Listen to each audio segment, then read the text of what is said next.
This channel does not promote any violent, harmful, or illegal activities. All content provided by this channel is meant for an educational purpose only. পুলিশের লাঠিচার্জ, কসবা কাণ্ডের প্রতিবাদ আন্দোলনের ঝাঁঝ বাড়িয়ে রাজপথে চাকরিহারা শিক্ষকরা।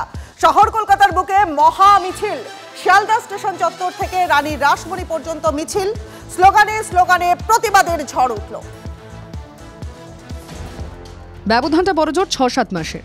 আরজি করের মতো আবার প্রতিবাদের ঢেউ আছড়ে পড়ল শহরের রাজপথে। ন্যায়ের দাবিতে এবার সোচ্চার হলেন চাকরিহারা শিক্ষকরা।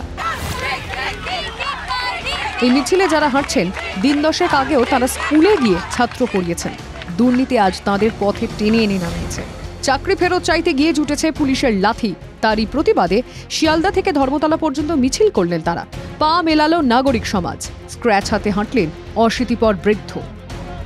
আমাদের বঞ্চিত এমন বেজ্জতিকে মা বন্ধ করছে, তাদেরকে বলছি আমাকে সাথে নিন, আমি আপনাদের সঙ্গে পথে থাকবো, পথ ছাড়বেন না, পথ ছাড়বেন না, পথেই মীমাংসা হবে। চাকরিহারাদের পাশে এসে দাঁড়ালেন বিভিন্ন স্কুলের শিক্ষক শিক্ষিকারাও। এক মহিলা এসেছেন এবং তার পেছনে লেখা শিক্ষিকা বৈধ যারা, যোগ্য যারা চাকরিহারা হচ্ছে না, প্রহসনের এই রায়টা আমরা কিন্তু মানছি না। এবং তিনি পিঠে এই কবিতাটা লাগিয়ে হেঁটে চলেছেন। এত বছর চাকরি করার পর হঠাৎ করে দেখছেন চাকরিটা নেই। না, আমি 2016 প্যানেল নয়, আমি আগে চাকরি পেয়েছি, কিন্তু এই লড়াইয়ে আমরাও সামিল, যেখানে শিক্ষকদের এরকম একটা অমর্যাদাকর অবস্থা, এইভাবে তাদের চাকরি নিয়ে টানাটানি করা হয়, এইভাবে যদি তাদের মারধর করা হয়, তাহলে কি সেখানে আমরাও স্কুল চালাতে পারি? সন্তানকে কোলে নিয়ে মিছিলে হাঁটলেন চাকরিহারা মা। তীব্র দাবদাহ, সে গরমের মধ্যে একেবারে কোলে শিশুকে নিয়ে মাকে আসতে হয়েছে। কোত্থেকে এসছেন? আমি আলিপুরদুয়ার। আলিপুরদুয়ার মানে নর্থ বেঙ্গল থেকে আন্দোলনে যোগ দেওয়ার জন্য এসছেন? হ্যাঁ। বাচ্চাকে নিয়ে আসতে হলো? মানে আমার এখানে কেউ নেই, ওকে দেখার কেউ নেই, তাই ওকে নিয়েই এলাম। কোন স্কুলে পড়াতেন, কোন সাবজেক্ট পড়াতেন? মাঝের ডাবরি হাই স্কুল, সংস্কৃত পড়াতাম আর। মিছিলে পা মেলান তিলোত্তমা কাণ্ডের আন্দোলনকারী জুনিয়র ডাক্তাররাও। আমরা ছোটবেলা থেকে জানি যে একজন শিক্ষক শিক্ষিকা জাতির মেরুদণ্ড তৈরি করে, তো ফলত সেই মেরুদণ্ডের উপর যখন আঘাত নেমেছে, আমাদের নৈতিক কর্তব্য তাদের পাশে থাকা। এদিনই কলকাতা থেকে অনেক দূরে জলপাইগুড়িতে ধরা পড়ল অন্য এক ছবি। সেখানে চাকরিহারাদের মিছিলে আচমকাই যোগ দিল মারোয়ারি বালিকা বিদ্যালয়ের ছাত্রীরা। চাকরিহারা 3 দিদিমণির পাশে দাঁড়িয়ে পথ অবরোধ করল তারা।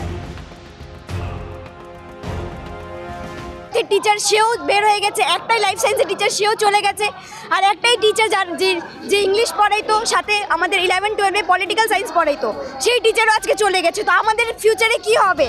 শাসক দল এরপরও এইসব মিছিল থেকে রাজনীতির গন্ধ পাচ্ছে।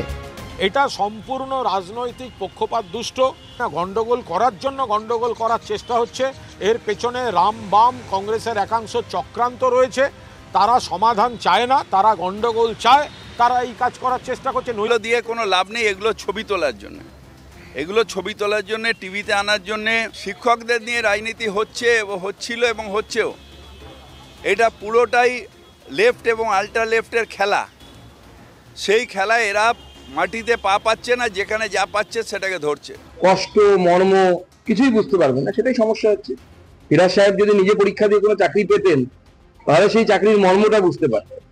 এই শিক্ষকদেরকে অসম্মান করার কোনো প্রয়োজন নেই। আমি ফিরাজ বাবুদেরকে অনুরোধ করব, পাশে যদি থাকতে না পারেন দূরে থাকুন, কিন্তু অসম্মান করবেন না।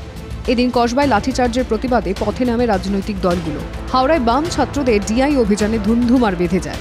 কলেজ স্ট্রিটে রাস্তায় আগুন জ্বালিয়ে বিক্ষোভ দেখায় এসএফআই। বাইপাসে বিক্ষোভ দেখায় বিজেপির যুব মোর্চা। Bureau report, TV9 Bangla.